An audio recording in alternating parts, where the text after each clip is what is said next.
Hello বন্ধুরা, তোমরা সকলে কেমন আছো? আশা করছি ভালো আছো, সুস্থ আছো। তোমাদের আশীর্বাদে আমিও ভালো আছি। আজকেও কাজে এসেছি, এটা একটা অন্য কাজে এসেছি।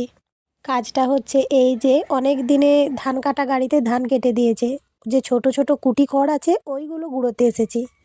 ওগুলো দিয়ে কি করবে না করবে জানি না, তো আমার অত জেনেও কাজ নেই। কাজ করব, পয়সা নেব, যেমনই কাজ হোক। তো আমি মনে করি কোনো কাজই ছোট নয়। আর এই যে আমি একটা লাঠি নিয়ে নিয়েছি, এইভাবে খড়গুলোকে এক জায়গাতে করে তারপর হাতে করে গুঁড়োবো। হাতে করে গুঁড়াচ্ছি না, তার কারণ হচ্ছে অনেক দিনের কাটা খড় তো।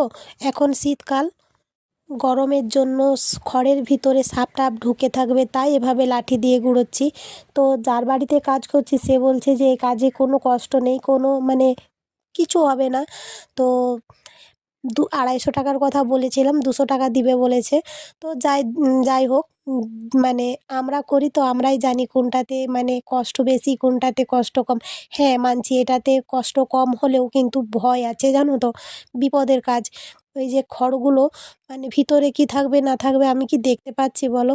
তাও কি করব বলো, ভয় করলেও পেট তো আর শুনবে না, আমাদের গরিবদেরকে এরকম খেটেই খেতে হবে। তোমরা এইভাবে গরিবদের পাশে থেকো, সাথে থেকো, সাপোর্ট করো। টাটা, সকলে ভালো থেকো।